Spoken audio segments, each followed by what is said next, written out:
ความยาวนั้นบ่เทิงนาทีเหตุไปก่อนหล่อท้า3 ปีสิ่งดีๆเหตุไว้ซะก่อนใจเย็นไว้สายเหตุยังออกมา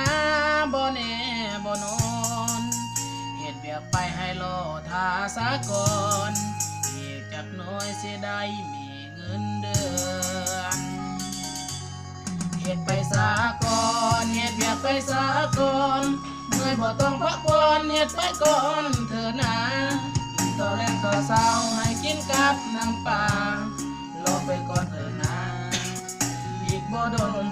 เหตุไปซะก่อนเหตุเบียกไปซะก่อนเมื่อยบ่ต้องพักผ่อนเหตุไปก่อนเธอนะต่อแรงต่อเศร้าให้กินกับน้ำปลา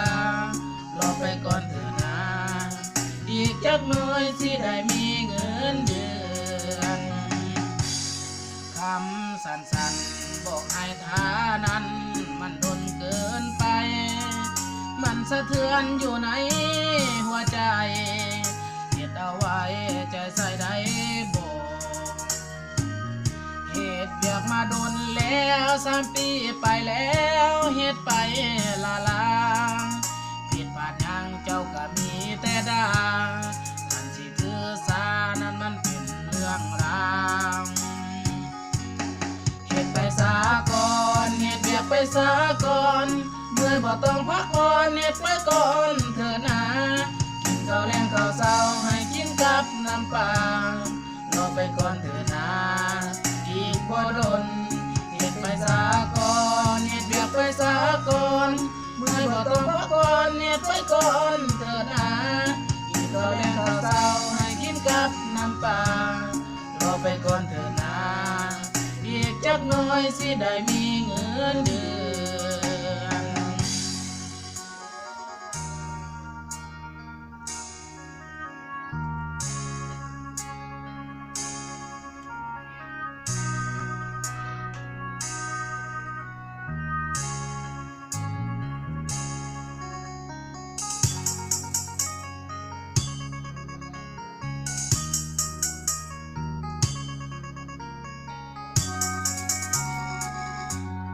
คำสั้นๆบอกให้ท่านั้น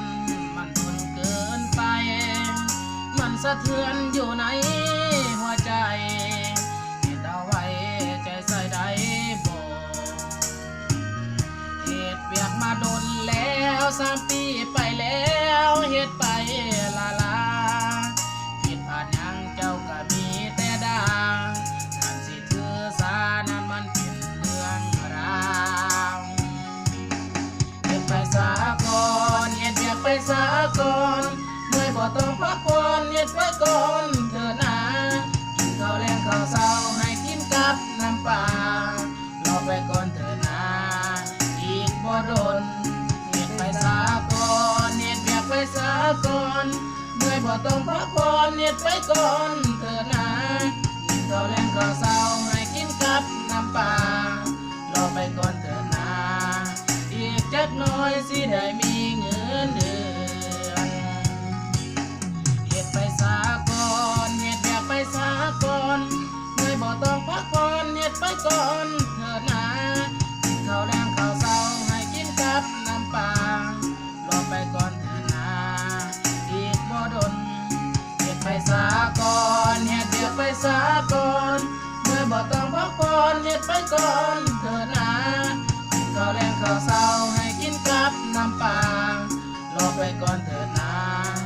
อีกจักน้อยสิได้มี